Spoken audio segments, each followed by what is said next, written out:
Happy Tulip Tuesday. This is the day we share timely tips for the tulip bunch. Today, talking about lily pollen. So staining, so messy, messes up the petals.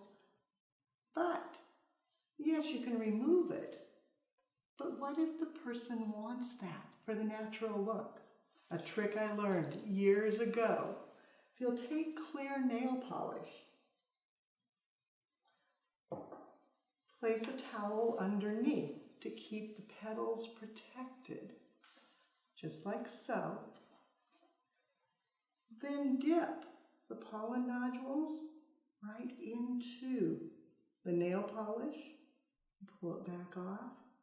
Dip each of them. Pull it off.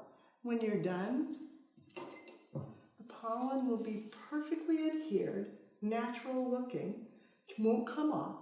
How perfect is that?